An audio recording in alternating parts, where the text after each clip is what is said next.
নমস্কার বন্ধুরা, আমি উমি হেসেল থেকে বলছি। আজকে আমি রেসিপি করব মাটন লিভার। তো লিভারটা আমি ভালো করে, এখানে হাফ কিলো লিভার নিয়েছি। লিভারটা আমি খুব ভালো করে লেবু আর নুন মাখিয়ে রেখে দিয়েছিলাম, তারপর পরিষ্কার করে ধুয়ে নিয়েছি যাতে গন্ধটা না থাকে। আর এই মাটন লিভারটা করার জন্য আমি দুটো ছোট করে আলু কেটে নিয়েছি টুকরো করে, দুটো টমেটো নিয়েছি, 1 চামচ ধনে, 1 চামচ জিরের গুঁড়ো, ছোটো কাশ্মীরি মির্চের গুঁড়ো ছোটো 1 চামচ, আর ফোড়ন গোটা গরম মশলা দেবো। তার জন্য আমি এলাচ নিয়েছি, দারচিনি নিয়েছি, লবঙ্গ নিয়েছি, আর একটু এখানে গোলমরিচ, রসুন 10 থেকে 15 কোয়া আছে, অল্প আদা, 4টে কাঁচা লঙ্কা, পেঁয়াজ। এটা আমি বেটে নেব মিক্সিতে, আর তেজপাতা আর জিরাটা ফোড়ন দেব। আর পুরো রান্নাটা আমি সরষের তেলে করব। মটন লিভারের জন্য আমি সরষের তেল দিয়ে দিলাম। আলুটা ভেজে তুলে নিয়েছি, আর হাফ চামচ ঘি দিলাম। তেলটা গরম হয়ে গেছে, আমি গোটা গরম মশলাটা ফোড়ন দিলাম, দুটো তেজপাতা দিলাম, জিরে ফোড়ন দিলাম।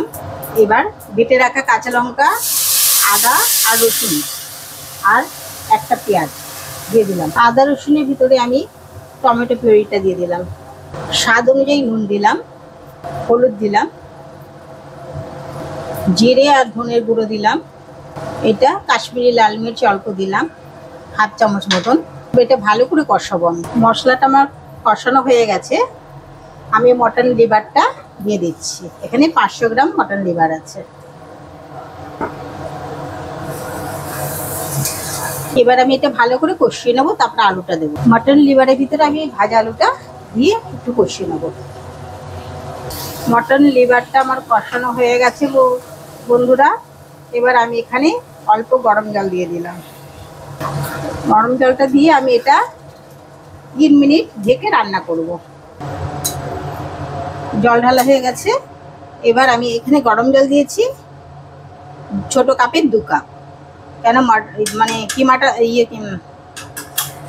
লিভারটা একটু সিদ্ধ হবে তো, তার জন্য। তো এবার আমি এটাকে 3 মিনিট ঢাকা দিয়ে রান্না করব। আমি 3 মিনিট পর ফিরে আসলাম।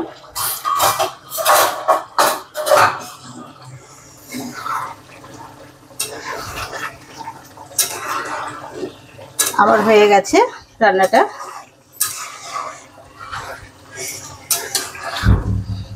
Mutton liver complete. এবার তোমাদের আমি সার্ভ করে দেখাচ্ছি। দুর্দান্ত স্বাদের আমার এই মাটন লিভারটা তৈরি হয়ে গেছে। তোমাদের সার্ভ করে দেখালাম। তোমাদের যদি ভালো লেগে থাকে লাইক করো, কমেন্ট করো, সাবস্ক্রাইব করো। আর এটা বাচ্চারাও খেতে পারবে, সেভাবে রান্না করছি। থ্যাংক ইউ, ধন্যবাদ।